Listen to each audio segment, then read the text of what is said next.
Bom dia, tudo bem?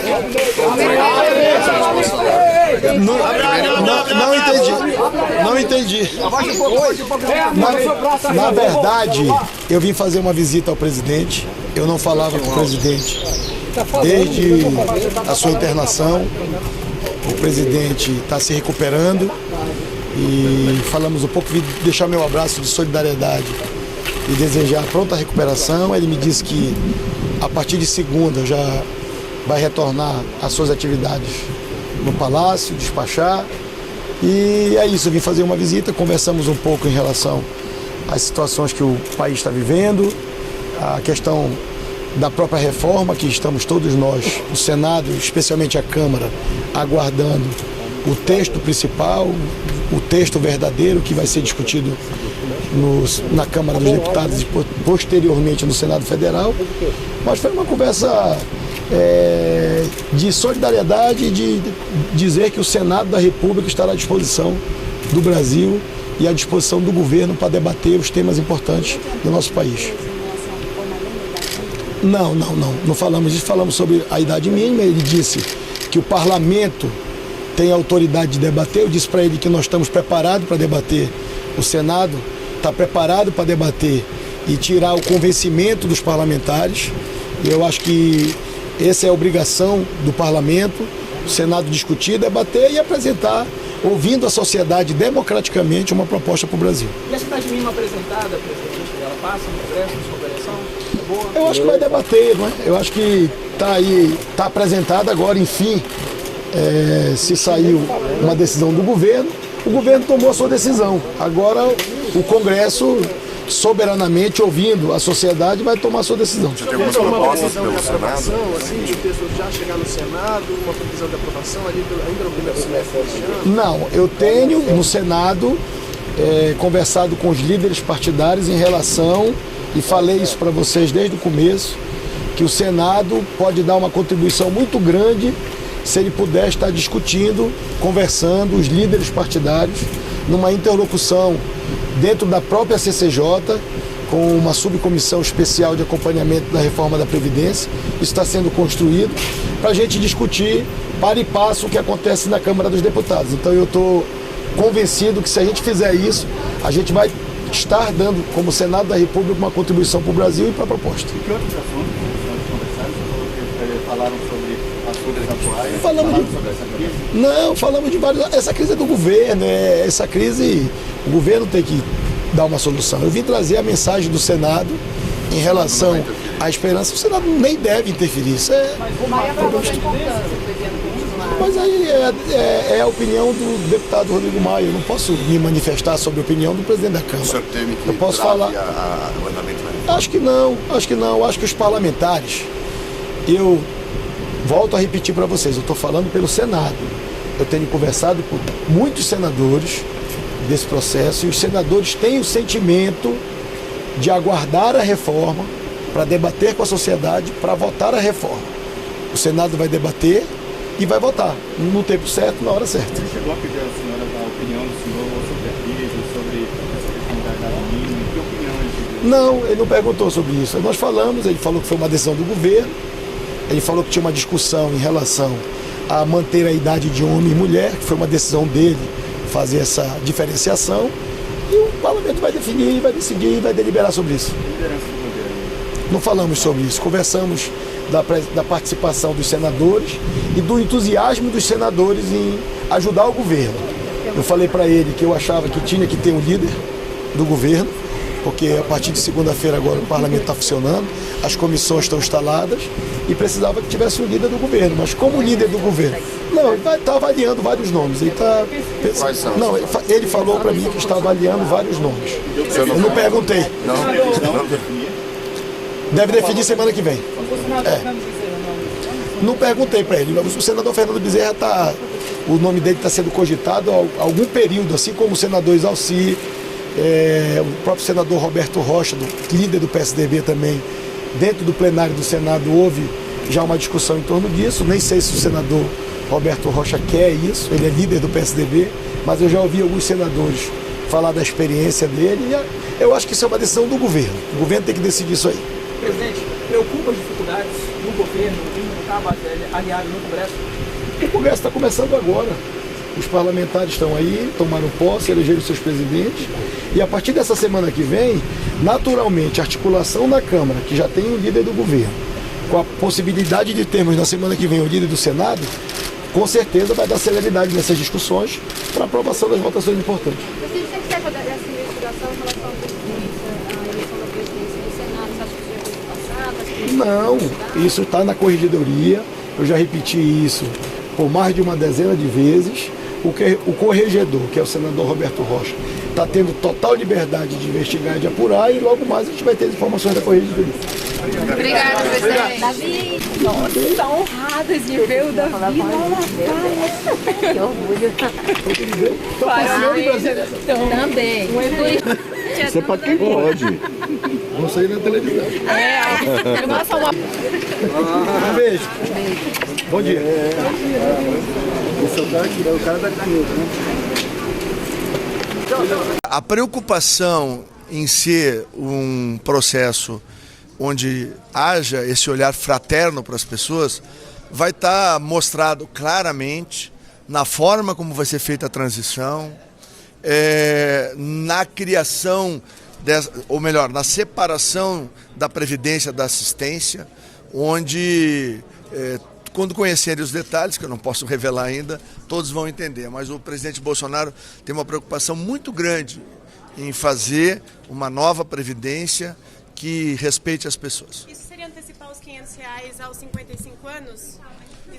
Acho que já não vai mais ser isso. Mas, de qualquer maneira, existem várias alternativas. O presidente vai avaliar e vai decidir. A rede de transição começa esse ano, ministro? Deve ser apresentada a reforma, se fica para o dia 19 a 21, como se previa. E qual é a sua expectativa de tramitação na Câmara para que seja aprovada ou ainda no primeiro semestre, no fim, começo? Bom, ele vem, vamos lá, ele vem de São Paulo, já seguramente reviu mais de uma vez o que a gente deixou com ele. Nós vamos conversar agora ao longo desse final de semana, início da semana que vem. Eu acho que antes do Carnaval deve estar lá. Antes do Carnaval, então, não é na semana que vem? Não é obrigatório ser na semana que vem. Se estiver tudo pronto e maduro, se ele achar, se ele se sentir seguro, a gente faz na semana que vem. Senão... A regra de transição começa esse ano, assim que aprovado? Vamos lá, os detalhes serão só depois da definição presidencial. Ainda está em discussão. E a verdadeira discussão começará no Congresso Nacional. Mesmo um projeto que venha completo, com a expectativa de tratar das questões mais importantes, o local para os grandes debates é no Congresso Nacional. E os juízes estão fazendo o seu papel, porque essa é uma questão de Estado, não é uma questão de governo. Parece que tem dois pontos que já há um consenso, né? O plea bargain e as videoconferências. Essa pesquisa, uma pesquisa da MP mostra que os juízes entendem que essas duas medidas podem acelerar o processo e tornar mais eficiente. O senhor também pensa assim? Esta reunião de hoje é para nós analisarmos o texto legislativo que está sendo apresentado. Há uma concordância geral dos juízes, no sentido de que a impunidade no Brasil é algo que solapa os alicerces do Estado de Direito, que a corrupção destrói o princípio da soberania do voto popular e a confiança dos eleitores no seu sistema eleitoral, e que também nós temos que analisar todos esses sistemas na perspectiva da dignidade da pessoa humana, com grande preocupação em estabelecer regras que sejam adequadas, que combatam esses problemas e deficiências, mas que fortaleçam, ao final, o Estado democrático de direito do nosso país. Ministro, a expectativa com relação à tramitação lá no Congresso deve ser fatiada? O que o senhor espera? O que vocês esperam com relação a isso? A demora? A questão da Previdência, se vai prejudicar essa tramitação conjunta? Para nós juízes, um dos pontos altos desta iniciativa do ministro Sérgio Moro é tratar em um único texto, pela primeira vez no Brasil, a chamada criminalidade violenta, muitas vezes praticada nas periferias do Brasil, e a criminalidade do colarinho branco, aí se incluindo os ilícitos em torno da corrupção. Ou seja, não é possível que no Brasil se façam leis voltadas para o crime comum e que depois se tratem em leis separadas a criminalidade que mais afeta as bases mesmas do Estado de Direito no nosso país. Um possível fatiamento, então, prejudica o projeto? Um possível fatiamento prejudica o simbolismo deste projeto, que é conectar aquilo que na prática está conectado. Ou seja, o crime organizado alimenta a corrupção e a corrupção alimenta o crime organizado. A corrupção destrói a credibilidade das instituições, inclusive as instituições policiais, do Ministério Público, da magistratura e a própria forma como a população vê as suas instituições. De que maneira os recursos meramente protelatórios atrapalham o andamento do Superior Tribunal de Justiça e de que forma esse projeto pode ajudar? Os recursos são absolutamente necessários, porque no Estado de Direito nós não queremos condenar e nem podemos condenar quem é inocente. Mas há recursos que são apenas protelatórios e que visam não resgatar a verdade que eventualmente tenha sido perdida no julgamento anterior, mas levar à prescrição e, portanto, à não punição, à negativa do próprio direito. Ministra, fez a justiça eleitoral de não conseguir julgar os crimes mais graves. O que o senhor acha? Essa separação é bem-vinda na justiça eleitoral? Há crimes eleitorais que, pela sua gravidade, como Caixa 2, penso eu, devem integrar não a legislação eleitoral, não leis esparsas, mas o coração do direito penal brasileiro, que é o Código Penal. Ou seja, se o Código Penal é o estatuto que reúne os crimes mais graves que possam ser praticados contra a sociedade, contra a população, contra as instituições, contra bens fundamentais, é evidente que o Caixa 2 deve constar do Código Penal brasileiro. O governo já indicou que a Previdência é a prioridade máxima. Isso não pode prejudicar o andamento desse outro projeto? Os deputados e senadores já disseram que não vão atropelar, que não vão analisar de forma conjunta tudo ao mesmo tempo agora. Como é que o senhor avalia? São duas pautas diferentes, com enfoques e destinatários diferentes. A reforma da Previdência, absolutamente necessária, tem uma conexão muito forte com o mercado, no sentido de demonstrar que as contas públicas do nosso país serão estabilizadas e o déficit público reduzido e, se possível, até acabado. A pauta da lei anticrime é dar uma resposta à população brasileira e não apenas ao mercado, aos milhões de brasileiros que sofrem com a violência, com o crime organizado, com a corrupção e que não pode sair de casa. Então, são pautas separadas, mas penso eu que convergem. Em vez de uma prejudicar a outra, o que nós temos são pautas que vão propiciar os deputados e senadores se dedicarem a um só tempo a questões que são fundamentais para o nosso país. Obrigada. Evento para falar sobre o projeto de lei anticrime, oportunidade de conversar com a magistratura estadual, federal, do trabalho, todos muito qualificados e todos com sugestões e críticas pertinentes aí ao projeto de lei anticrime.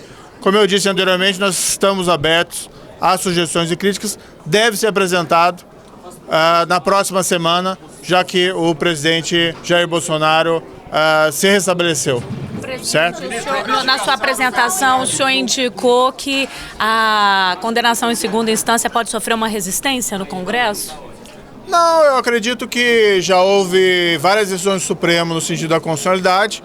E eu acredito, claro, que nós vamos conversar com os parlamentares e vamos tentar convencê-los de que essa é a melhor maneira para nós termos uma justiça no Brasil que funciona e que não leve décadas para chegar a uma decisão muitas vezes relacionada à condenação de criminosos perigosos. O sistema precisa ser mais eficiente e acredito que os parlamentares estão abertos a esse convencimento. Em que sentido o trabalho do STJ pode mudar com esse projeto?